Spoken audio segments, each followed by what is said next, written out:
Hey, didn't notice you there. It's Papa Bouvette. We're camping again. Hey guys, Papa Bouvette here. Got a little excited there. We're camping again.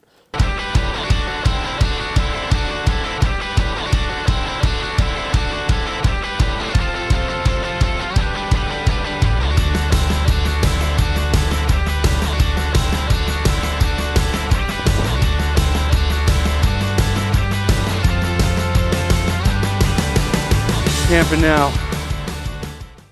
Hey guys, Papa Bouvette here. We're up Jameson Creek here. Awesome little spot that we love to go. It's just about 5K up the road and just pulled off the road here. This is a pretty popular spot. There's lots of spots for different little fire pits going on. A lot of people come up here for shooting, those kind of things. There's a little bit of garbage here that we're going to clean up, but otherwise the spot's in not bad shape.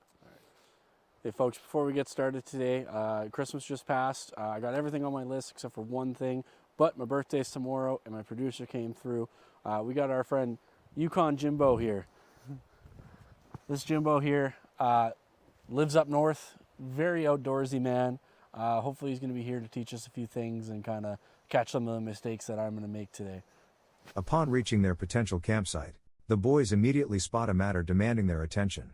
A scattered pile of animal remains. It's always important to survey your potential campsite for hazards and predator attractants. Let's hear their thoughts on the situation.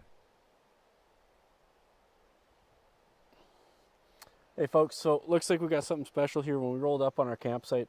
Some deer legs, some bones, those kind of things. I'm thinking it's either going to be 2 deer or 1 8-legged deer. Jimbo, what do you think? No. No? Okay. What do you think about this? I think it's a fairly common thing that you're going to run into either in the woods. I would say that these are probably dumped by hunters given how it's 2 animals all in one place and it's fairly picked clean. That's the recommendation that they teach you for hunter education here, is to get it up into the woods and away from people and stuff like that. So this is, you know, other than the fact that people camp here sometimes, it's as good a spot as any for that. But equally it could be something left behind by predators. And I think that the reason that it's important to talk about here today is that this is an attractant for predators to your campsite just as much as you know, garbage or your own food would be. And it's a good chance to talk about you know, sort of natural predator attractants, right? Like we spend a lot of time thinking about how we're disposing of our garbage and how we're storing our food and stuff like that. But when you're picking a campsite or just when you're out in the woods, this is equally something that could be attracting bears or coyotes or something that you don't really want around you while you're sleeping in the woods. You know, I'd say that if this was dumped by hunters, they did a pretty good job of keeping it pretty far in the bush, but it's something that we need to be keeping an eye on as well. Definitely not an ideal campsite and something to watch out for when we do go pick a spot. Yeah, I think if I was a bear coming out looking for some food, I might be a little upset that there's no meat, but definitely some bones to gnaw on and get a little nutrients from that. So yeah, definitely something to watch out for when you're picking your camping spot. All right guys, so now that we've kind of surveyed the campsite here, we're going to get to my favorite part of the day, starting the fire. It's a little chilly. It was supposed to be winter, and we're supposed to have a bunch of snow by now, but we haven't gotten basically anything yet. But it is still about 0 degrees, so we're going to get a fire going, get warmed up, probably get some food going, and you know, really start camping. So what do you have going here? So we're just going to get this fire going here. I've got one of these fire starter blocks. I like to shave off some of it so I can try and get it going with a ferro rod. It's just more of a challenge for me, and I like practicing. So I'm just kind of shaving off a little bit of this here, making some flakes so it'll catch a little bit easier. And then pretty much what I've got here is I've got some of these kind of compressed sawdust bricks.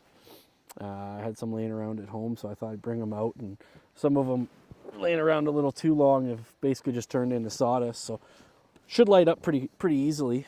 But then I've got a ferro rod, and I do have a lighter in case you know, I get too frustrated with this and can't get it going. And if all else fails, I've got just a ton of napkins and stuff from my car. My wife always yells at me for keeping napkins in the car, but this is definitely a positive of that. So. I mean, it's great practice to, you know, use those ferro rods or, you know, do things with just wood and friction to get fires going. But equally, there's nothing like a Bic lighter, and especially when I'm, you know, far from the truck on a hunting trip or a canoe trip or something like that. Oftentimes I'll keep 4 of those on me between my pockets and my binocular harness and my backpack, just to make sure that there's always one close at hand when you need to get a fire going. Sometimes the reality is you're just out of matches, but also I think it's equally important, especially when you're camping far from your car. Just keep as many of those things on you as possible, like especially on long hunting trips and stuff.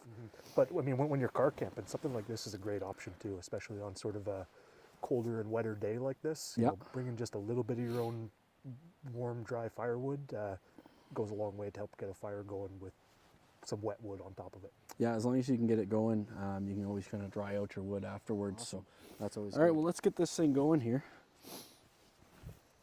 So I've got kind of a base start up, and I think I'm just going to throw some of this stuff in the middle as kind of a kindling, basically. I'm going to break some of this up here and start a little bit in the center.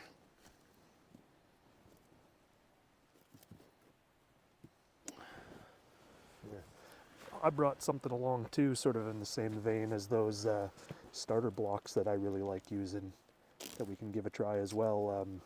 I find that some cotton balls in a nice waterproof container, and then some hand sanitizer to help get things going really helps as well. Oh, awesome! That sounds like a great idea. I mean, that stuff's you're going to be able to get at, any kind of store basically. Especially hand sanitizer now is, pretty much everywhere and always available. So, yeah, that sounds awesome. Yeah, some silver linings from the pandemic, eh? Exactly. So I've got some of these shavings here. We'll just kind of throw this on top here. See if I can get this lit, and then we'll see what we can do with your cotton balls and hand sanitizer as well.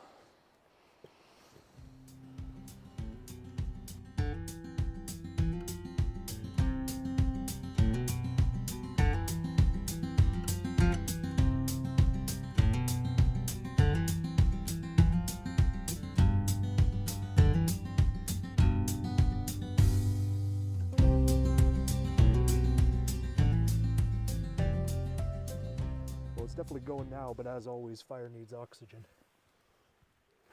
Oh, here.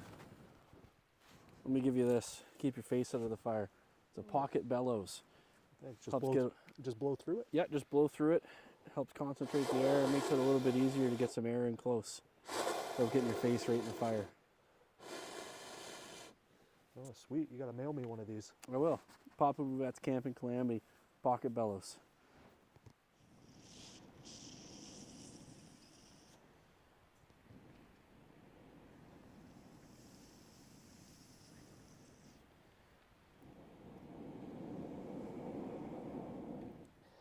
Here, I got a gear tip for you too, just sort of in the same vein as those Bic lighters.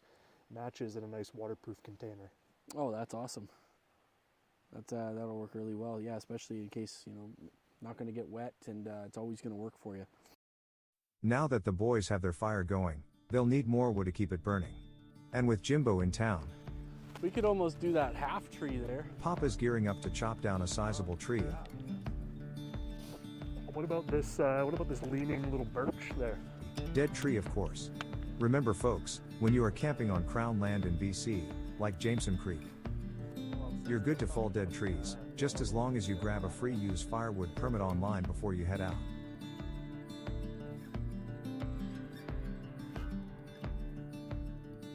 It's easy and won't cost you a thing.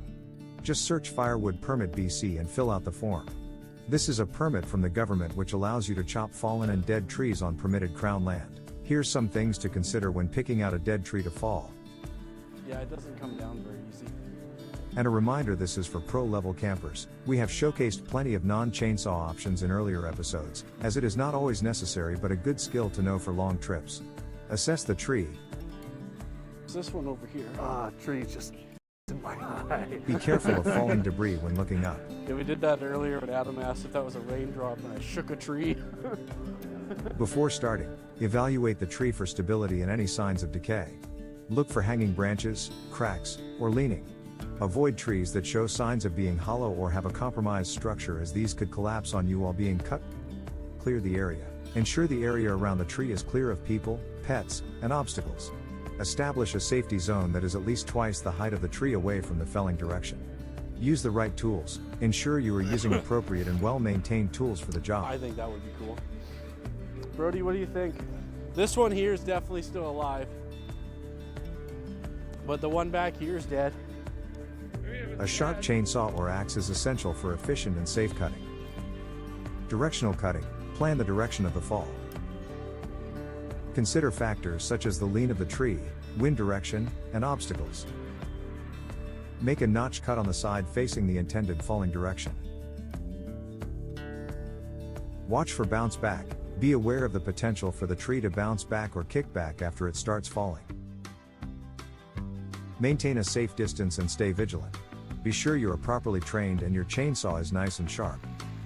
Always make sure you have the proper PPE like safety chaps, safety glasses, ear protection, and always have a partner with you when falling trees. Never go alone.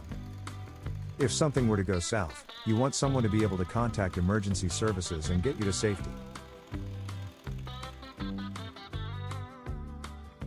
You can see here Papa testing his cut, staying on the safe side of the tree. Close but no cigar. Looks like he's going to have to cut a little bit more before it lets go. Remember, safety is paramount when felling trees. Always prioritize caution and proper planning to minimize risks.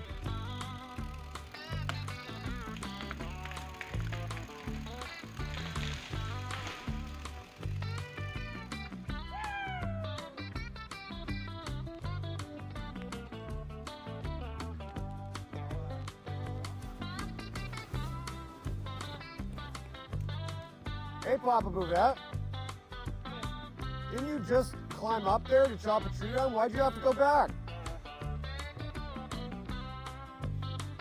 Safety glasses?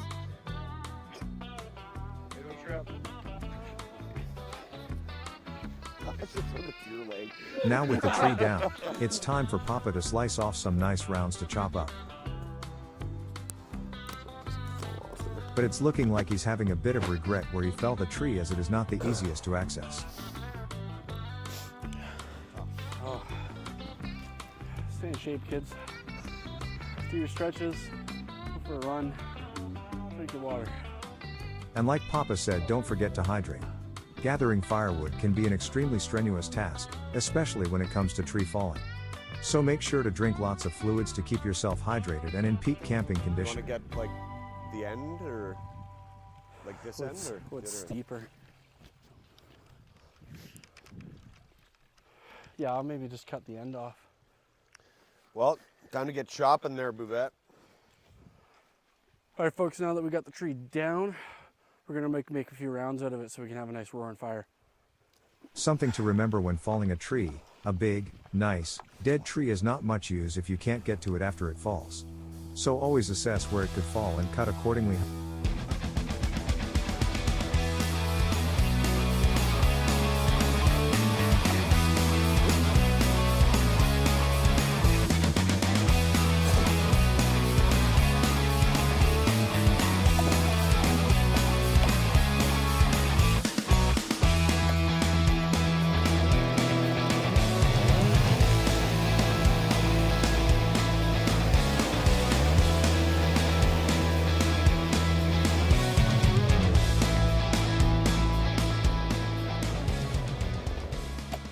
Success. All right, that should be lots for our fire.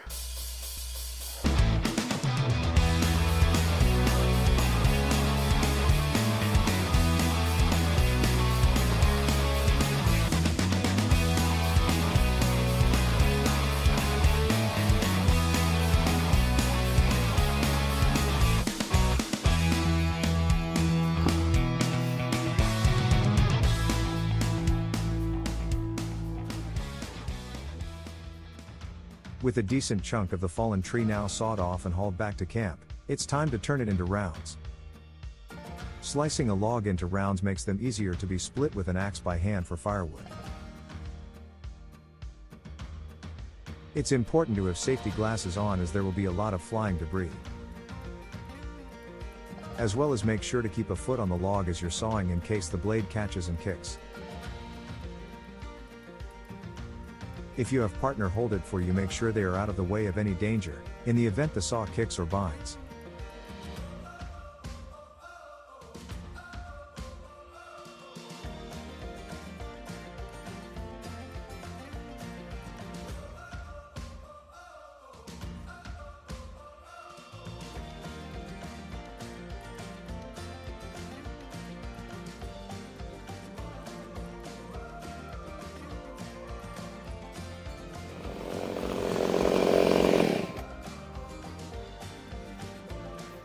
One guy with an Ooh, that's going to be some good wood.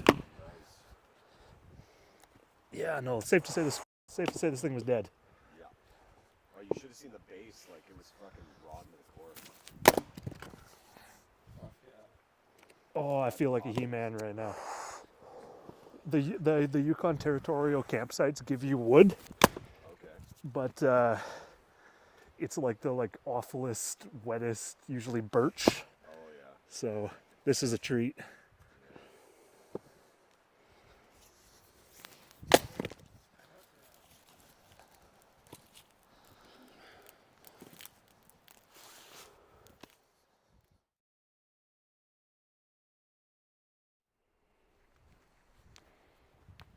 Jimbo, where are you going? Come check this out. So yeah, it looks like someone's hauled some lumber out here and has done a little bit of shack building, or started to anyway. Don't you think it's important to leave nature and not put up any permanent structures while we're out here? Oh, absolutely. With Papa Bouvette's pack in, pack out camping method, it's very important to not bring anything in that you're not going to take out. If you wanted to build a little lean-to out of some sticks and logs and some brush and whatnot, something that can be taken down, that's totally fine. But no permanent structures, no nailing things into trees, building a shack or anything like that. That's definitely a no-go. Yeah, I think it's important to leave nature, right? Like, there's just too many people trying to use all these spots for everybody to be throwing up cabins wherever they please. It's just not the frontier anymore, right? Absolutely. Well, Jimbo, we've got a fire going. We've got some wood ready to go. I don't know about you, but I'm getting hungry. What do you say we cook some hot dogs? Sounds great. Let's do it. Perfect. Jimbo, you seen any good hot dog sticks anywhere? I haven't really seen anything.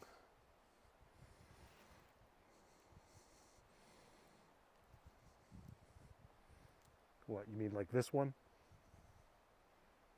Yep.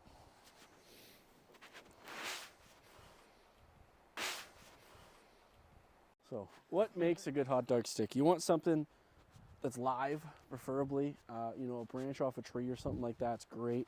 You want something that's not going to be too thick, so you don't have to whittle too much down. Something that's not going to just catch on fire when you put it over the fire there.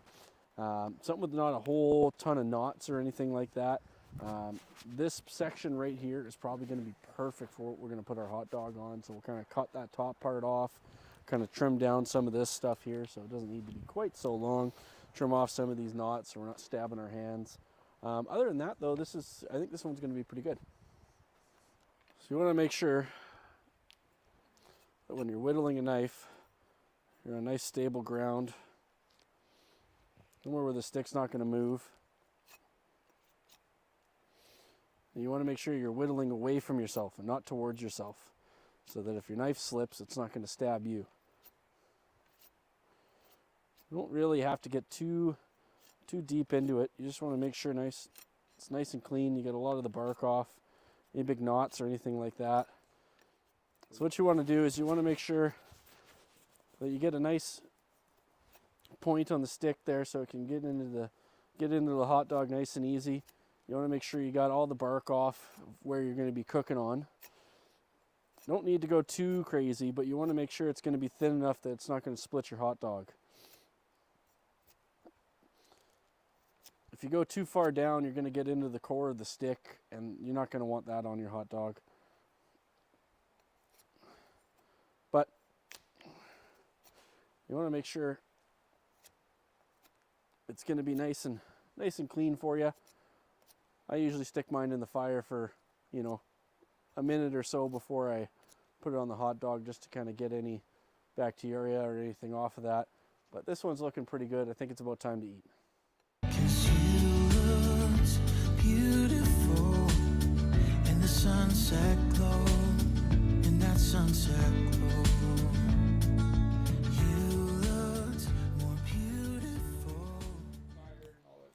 What you want to do is you want to find a nice place with some really hot coals. You don't want to have it right in the fire there because you don't want the outside burnt and the inside cold.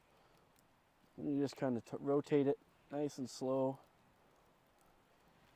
Make sure you get the whole thing cooked.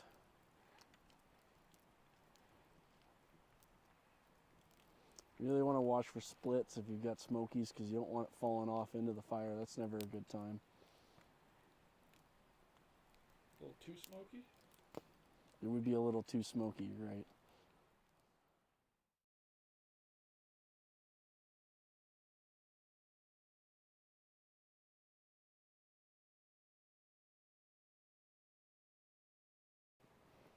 Oh, well, Jimbo, those hot dogs really hit the spot. I'm nice and full. You know, I'm not quite ready for bed, but I'm ready to take a load off. What did you have in mind? Well, actually, I got the perfect thing for Christmas. I got a nice new hammock. We could probably set it up and sit down and lay down for a bit and relax. Sweet. Let me give you a hand with that. All right.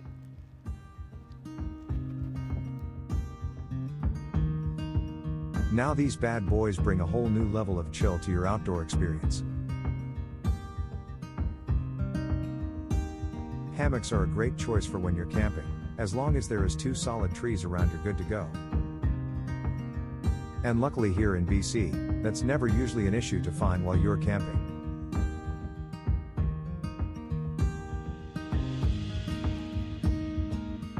They come in a variety of styles and sizes. Different attachments such as bug covers for sleeping, or with insulated under wraps for winter camping, to keep you warm and cozy above the cold ground. Make hammocks a versatile addition to your camping kit. Definitely one of Papa's new favorite toys.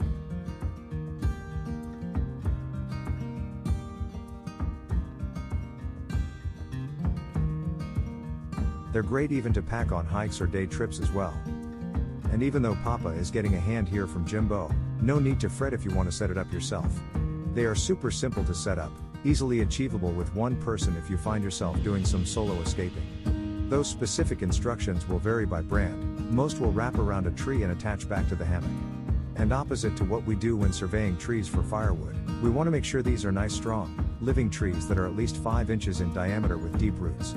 You'll want to avoid using smaller, dead or uprooted trees as you wouldn't want them falling on you as you enter the hammock. Awesome alternative if you don't want to be confined to a chair when you're camping. I bet Papa won't be caught dead camping without his hammock now.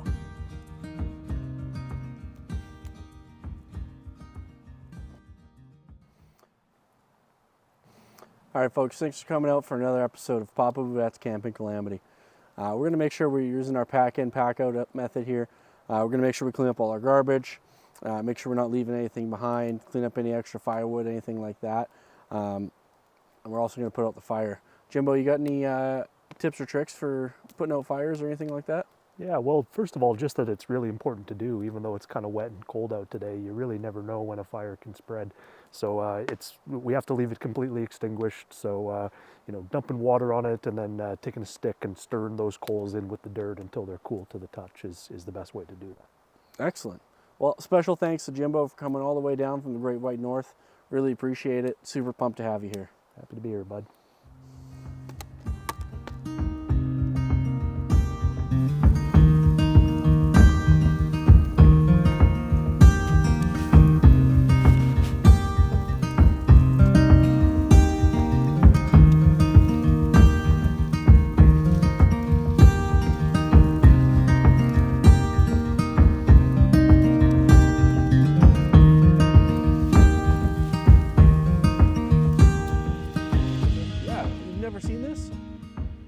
Seen a Papa Bouvette's Camping Calamity Pocket Bellows?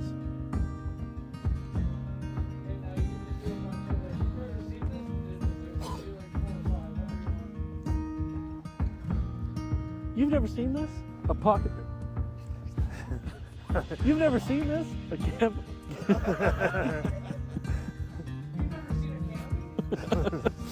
You've never seen camping? You've never been a camping? We're making our millions. We're selling camping on the internet. You never seen this? A Papa Bouvette's Camping Calamity Pocket Bellows?